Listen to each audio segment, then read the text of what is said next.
الحمدللہ وحدہ لا شریک لہ والصلاة والسلام علی من لا نبی بعدہ۔ جس طرح اونٹ کی قربانی ثابت ہے دلائل شرعیہ سے، گائے کی قربانی ثابت ہے دلائل شرعیہ سے، بھیڑ بکری اور دمبا کی قربانی ثابت ہے دلائل شرعیہ سے، بالکل اسی طرح بھینس کی قربانی بھی ثابت ہے دلائل شرعیہ سے۔ بھینس کی قربانی بالکل جائز اور درست ہے۔ الحمدللہ ہمارے پاس اس پر احادیث مبارکہ، اجماع امت اور قیاس شرعی موجود ہے کہ بھینس کی قربانی بالکل جائز اور درست ہے۔ بھینس یا کٹے کی قربانی ہو سکتی ہے یا نہیں ہو سکتی؟ اس بھائی کا ایک سوال ہے۔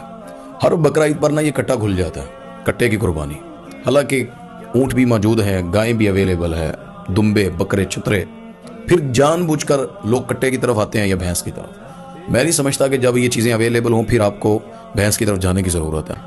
تو یہ لوگ جو کرتے ہیں ان کی اپنی ثواب دید ہے، لیکن جو چیزیں یہ موجود ہوں، اونٹ بکری اس کے بعد گائیں، تو پھر وہ کریں۔ اس کے علاوہ کرنا میں نہیں سمجھتا کہ اللہ کے ہاں یہ بات عزت والی اور قبولیت والی ہے۔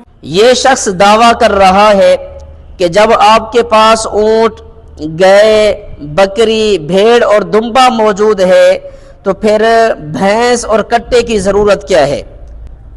پھر آگے جا کر کہتا ہے کہ بھینس اور کٹے کی قربانی جائز اور درست نہیں ہے۔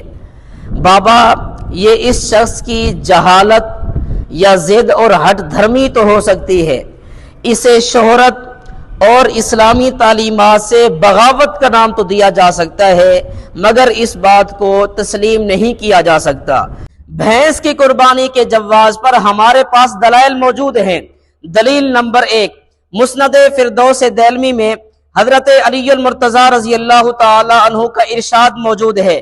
رسول پاک صلی اللہ علیہ وسلم نے فرمایا، الجاموس تجزی عن سبعۃ فی الاضحیہ، کہ قربانی میں یہ بھینس 7 بندوں کی طرف سے کافی ہے۔ یہ حدیث مبارکہ بالکل صاف اور واضح لفظوں کے اندر موجود ہے۔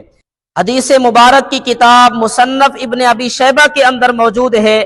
حضرت حسن بصری رحمۃ اللہ علیہ فرماتے ہیں کہ الجاموس بمنزلۃ البقر، کہ یہ بھینس گائے کے درجہ میں ہے، جو حکم گائے کا ہے وہی بھینس کا ہے، یعنی یہ بھینس گائے کے قائم مقام ہے۔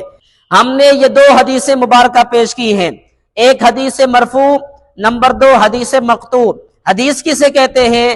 مشہور محدث علامہ شرف الدین حسین بن محمد الطیبی رحمت اللہ علیہ شرح مشکاۃ للطیبی میں وہ فرماتے ہیں کہ رسول پاک صلی اللہ علیہ وسلم صحابی یا تابعی کے قول، فعل اور تقریر کو حدیث کہا جاتا ہے۔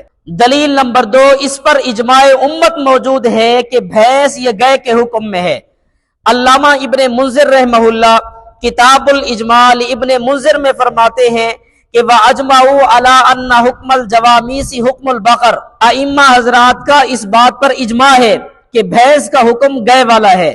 اور امام احمد بن حنبل رحمت اللہ علیہ فرماتے ہیں کہ قربانی میں بھینس یہ 7 بندوں کی طرف سے کافی ہے، اور اس مسئلہ میں نے کسی کا بھی اختلاف نہیں پایا۔ اجماع امت چونکہ دلیل شرعی ہے، لہٰذا بھینس کی قربانی کے جواز پر دلیل شرعی موجود ہے۔ دلیل نمبر 3، اس پر قیاس شرعی بھی موجود ہے۔ امام سفیان ثوری رحمت اللہ علیہ کا ارشاد مصنف عبد الرزاق کے اندر موجود ہے، تحسب الجوامیس مع البقر، اور حضرت انس بن مالک مدنی رحمت اللہ علیہ کا ارشاد موطا امام مالک کے اندر موجود ہے، انما ہی بقرۃ کلھا، کہ یہ بھینس اور گائے دونوں برابر ہیں، دونوں کا حکم ایک ہی ہے۔ جس طرح زکوٰۃ کے مسئلہ میں بھینس کو گائے پر قیاس کیا ہے، اسی طرح تمام فقہاء کرام نے قربانی کے مسئلہ میں بھینس کو گائے پر قیاس کر کے اس کی قربانی کو بالکل جائز اور درست لکھا ہے، بالکل جائز اور درست کہا ہے۔ اور اسی طرح لغت کے اندر بھی موجود ہے کہ الجاموس ضرب من کبار البقر، کہ یہ بھینس گائے کی ایک قسم ہے۔ بڑے ہی وثوق سے کہا جا سکتا ہے کہ بھینس کی قربانی کے جواز پر ہمارے پاس الحمدللہ دلائل موجود ہیں۔ اس لیے کسی گمراہ شخص کے بہکاوے میں نہ آئیں، بالکل شرح صدر کے ساتھ اور دلی اطمینان کے ساتھ دائیں بائیں توجہ کیے بغیر بالکل آپ اس کی قربانی کریں. رب نے وسعت دی ہے اونٹ قربان کریں. رب نے مال دیا ہے گائے اور بھینس قربان کریں. رب نے مال دیا ہے چھوٹا جانور قربان کریں. جو وسعت دی ہے اسے استعمال کریں. اللہ کریم ہم سب کا حامی و ناصر ہو. وآخر دعوانا ان الحمد للہ رب العالمین.